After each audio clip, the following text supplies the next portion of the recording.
seluruh warga yang kemarin sempat diamankan di Mapolres Purworejo juga sudah dilepaskan semuanya.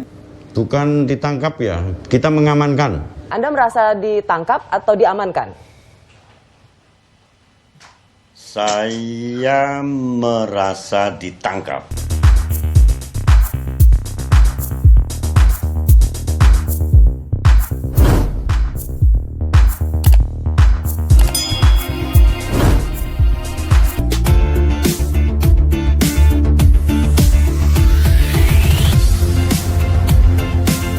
Dalam kasus Desa Wadas, Purworejo, Jawa Tengah, baik Menko Polhukam Mahfud MD maupun kepolisian menyebut tidak ada penangkapan di Desa Wadas, yang ada adalah warga diamankan. Nampak jelas bahwa Menteri Mahfud MD maupun Kapolda Jawa Tengah, Irjen Ahmad Lutfi, sama-sama menghindari istilah penangkapan. Yang ada adalah sejumlah orang di Desa Wadas yang diamankan oleh pihak kepolisian, kata Kapolda. Tentu publik bertanya-tanya, apakah makna kata ditangkap berbeda dengan kata diamankan? Jika Menpol Hukam Mahfud MD dan Kapolda Jawa Tengah Ahmad Lutfi menggunakan kata diamankan, maka para jurnalis dari semua media yang ada menggunakan kata ditangkap atau penangkapan. Rosi Silalahi dari Kompas TV menanyakan pendapat orang yang ditangkap polisi, yaitu Yaya Yatmaka. Apakah Yaya merasa diamankan atau ditangkap? Sebelumnya Kapolda Ahmad Lutfi membantah adanya penangkapan warga. Yang terjadi adalah warga diamankan, bukan penangkapan. Itu kan ditangkap ya, kita mengamankan. Anda merasa ditangkap atau diamankan? Saya merasa ditangkap. Menarik memang jika diperhatikan penggunaan kata-kata oleh Menko Polhukam Mahfud MD dan pihak kepolisian di satu sisi dengan para jurnalis di sisi yang lain. Lazimnya para wartawan dalam menyajikan berita kriminal menggunakan kata-kata yang bervariasi sebagai padanan kata ditangkap. Saat polisi menangkap orang yang diduga pelaku kriminal misalnya, terkadang jurnalis menggunakan kata disergap, dibekuk, diamankan, digelandang, dicokok, dan semacamnya. Mengenai jumlah aparat kepolisian yang dikerahkan ke Desa Wadas, media menyebut jumlahnya mencapai ribuan orang. Tentu, para jurnalis mempunyai metode tersendiri dalam menghitung jumlah polisi yang ditugaskan ke Desa Wadas. Namun, buru-buru Kapolda Ahmad Lutfi membantah bahwa jumlah personal polisi yang dia kerahkan tidak ribuan tetapi berjumlah 250 personal. Kalau toh benar jumlahnya memang 250 orang polisi yang juga dilengkapi dengan senjata laras panjang, tetap saja pengerahan personal sebanyak itu mengundang kritik dari banyak pihak. Kendati Menko Polhukam Mahfud MD menyebut Desa Wadas aman-aman saja saat kehadiran ratusan aparat kepolisian, namun jurnalis menyodorkan bukti bahwa banyak warga yang diintimidasi oleh polisi. Kompas.com melaporkan munculnya rasa takut yang dialami warga saat desanya didatangi begitu banyak aparat kepolisian. Bahkan kepada jurnalis Kompas.com, seorang warga mengeluh bahwa polisi telah bertindak anarkis. Warga Desa Wadas Siswanto mengaku sangat kecewa dengan aksi aparat keamanan yang justru bertindak anarkis terhadap warga. Apalagi jumlah aparat yang mencapai ratusan dan bersenjata lengkap tidak sebanding dengan warga desa. Siswanto mengatakan saat itu aparat tiba-tiba menggiring puluhan warga yang sedang berada di masjid ke mobil polisi dan kemudian ditangkap aparat.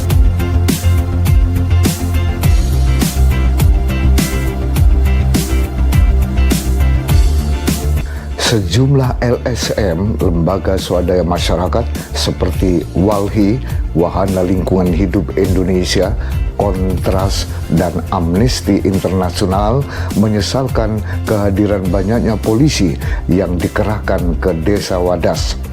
Komnas HAM pun mengecam kekerasan polisi yang dilakukan di Desa Wadas. Begitupun sejumlah pakar hukum menyesalkan pula pengerahan aparat polisi yang sedemikian banyak dan bersenjata lengkap itu. Fatal, kata pakar hukum pidana Dr. Muhammad Taufik. Jadi secara umum sebenarnya tugas polisi itu kan hanya dua. Satu, melindungi harta masyarakat, yang dua menertibkan. Nah ini tidak lewat itu, tapi ini eksekusi. Karena menyeret orang, menyuruh keluar itu sudah perintah eksekusi. Bukan putusan pengadilan kok tarafnya eksekusi. Mestinya persuasi dulu. Jadi ini adalah mekanisme di mana mereka itu sudah sangat overconfident, ya. Kemudian masyarakat kan juga tidak tahu ini polisi yang resmi mana, polisi yang tidak resmi mana. Karena orang-orang berpakaian preman itu masuk rumah, menyeret-nyeret, ya. Ini nggak boleh di negara yang merdeka, yang tidak ada darurat sipil, tidak ada darurat militer, tiba-tiba ada pengerahan pasukan bersenjata. Sangat fatal. Kita sama-sama anak tentara itu pasti paham. Tindak kekerasan aparat terhadap warga Desa Wadas sejauh ini dibantah keras oleh Mahfud MD maupun para pejabat kepolisian. Namun Komnas HAM menemukan adanya tindak kekerasan aparat yang langsung mengecam tindakan tak terpuji itu. Dari pernyataan Menko Polhukam Mahfud MD dalam konferensi pers di Jakarta beberapa waktu lalu yang menyebut bahwa kondisi Desa Wadas aman-aman saja, Ketua YLBHI Yayasan Lembaga Bantuan Hukum Indonesia Muhammad Isnur menilai bahwa Mahfud MD telah berbohong. Apa yang dikatakan oleh Menteri Mahfud MD bahwa tidak ada kekerasan yang dilakukan aparat terhadap warga Wadas tidak sesuai dengan fakta-fakta di lapangan, kata Muhammad Isnur seperti dikutip CNN Indonesia.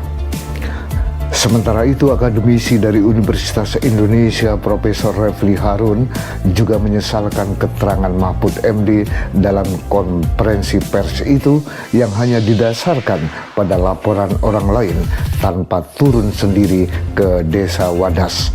Laporan yang diterima Mahfud MD ternyata bias, kata Profesor Refli Harun di channel YouTube-nya. Pada akhir konferensi pers yang dilakukan tanpa tanya jawab dengan wartawan itu, Mahfud MD menuduh media melakukan framing dalam pemberitaan Desa Wadas.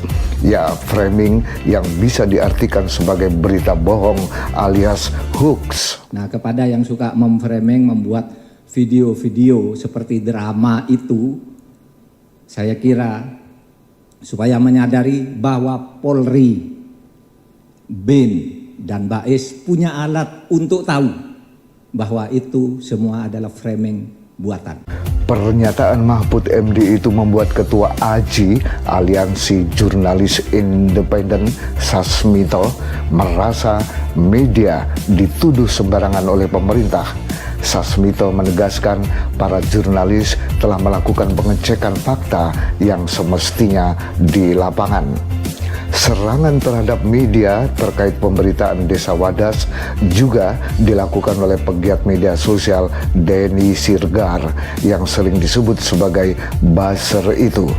Seperti biasa, buzzer membela mati-matian penguasa yang dinilai telah melakukan hal-hal yang benar. Media-media juga butuh berita, karena kalau beritanya bagus-bagus aja nggak ada yang baca, trafiknya kurang dan iklan jadi enggan. Maka dibuatlah judul berita yang mencekam. Polisi menangkap nenek-nenek dan anak-anak. Supaya ada pembaca yang mengklik link berita dengan penuh emosional.